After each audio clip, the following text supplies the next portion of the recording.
Attention drone pilots and drone enthusiasts, I have some amazing news to share, and I'm going to do that in the form of this PSA video. So check it out. Yesterday on April 6th, 2021, the FAA released some new guidelines for Part 107 recertification rather. So if you have a license to fly drones commercially in the United States, i.e. if you have permission to make money from flying drones, you know that every 24 months, every 2 years, we have to recertify. And so traditionally how that was done is we would go back to a PSI testing center, we would pay them money, we would take a test, we'd recertify and then be good for another 2 years. Well, good news, the FAA just changed everything and now you can do all of that for free online.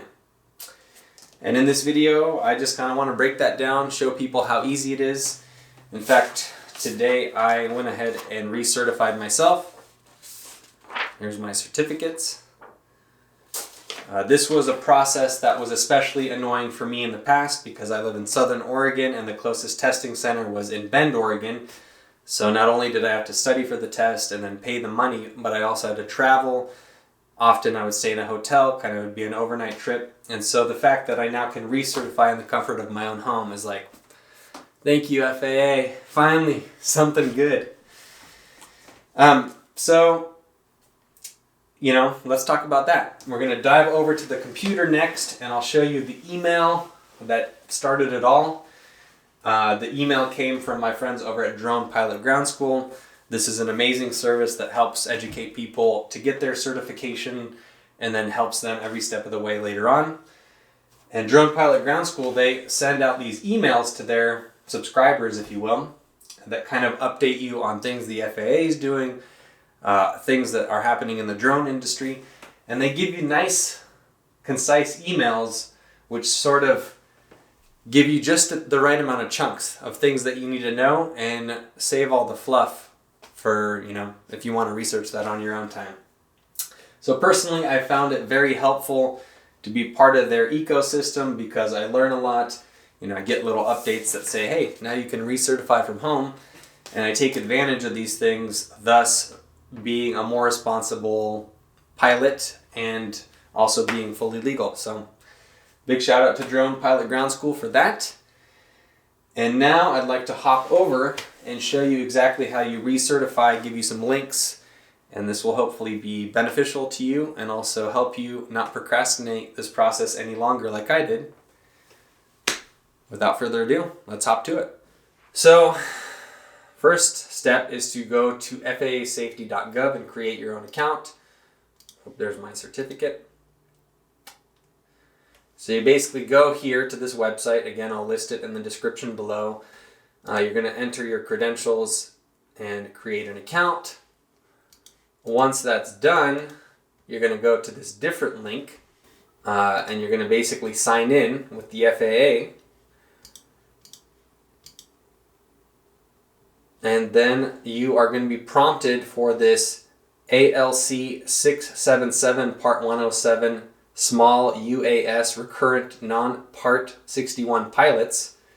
Boy, is that a mouthful. Okay, so once you're ready to actually start studying in preparation for the test, you're going to want to read this first page. It looks like a website built in the early 2000s.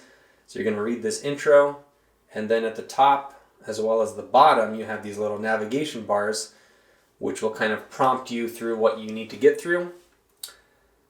So then on page 1, you're going to go to a different website, a pop-up, and you have kind of a study guide, your introduction, training overview. Then you have aircraft, remote pilot, and command requirements. You can kind of watch videos and read about that. Rules for safe operation of sUASs, same thing.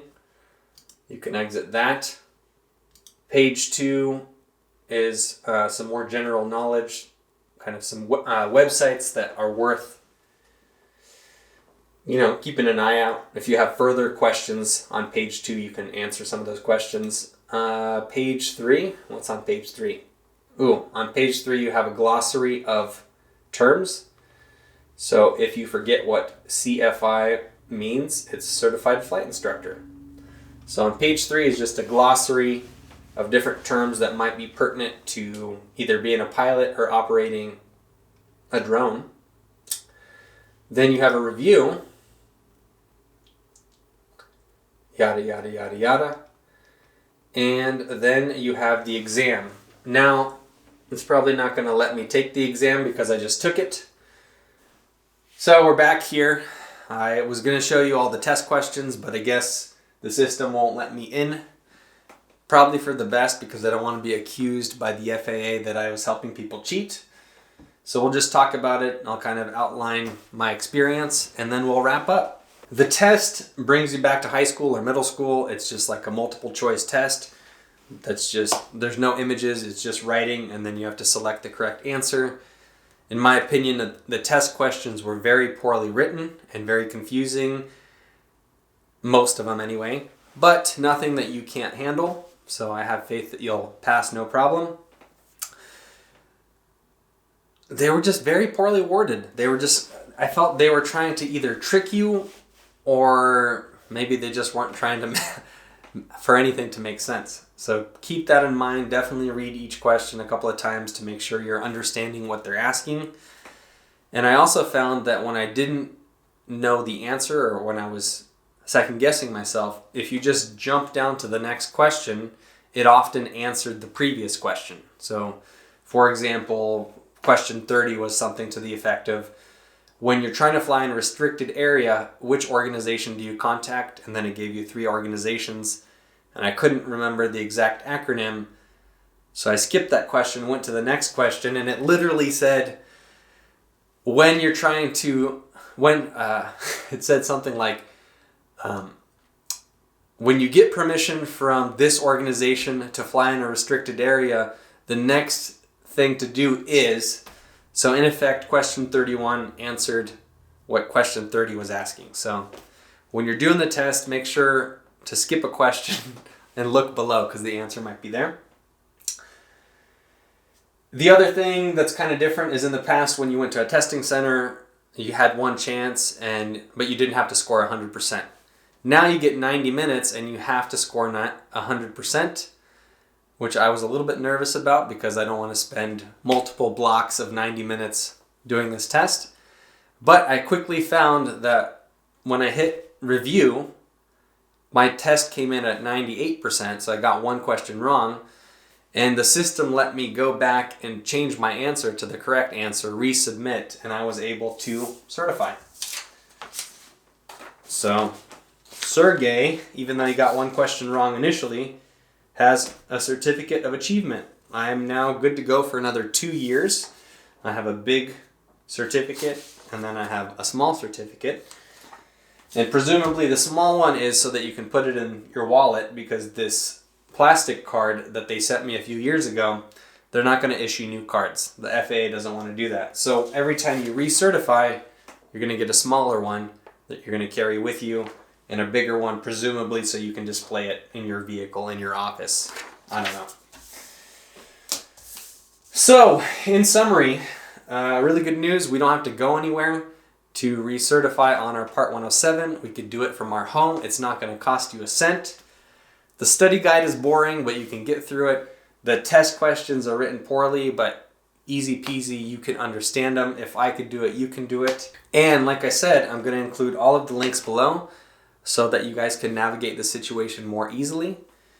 And on that note, that's it. That's all I wanted to say. Thanks so much for watching. And for more videos that are just like this, but totally different, subscribe to my channel, BoutenkoFilms.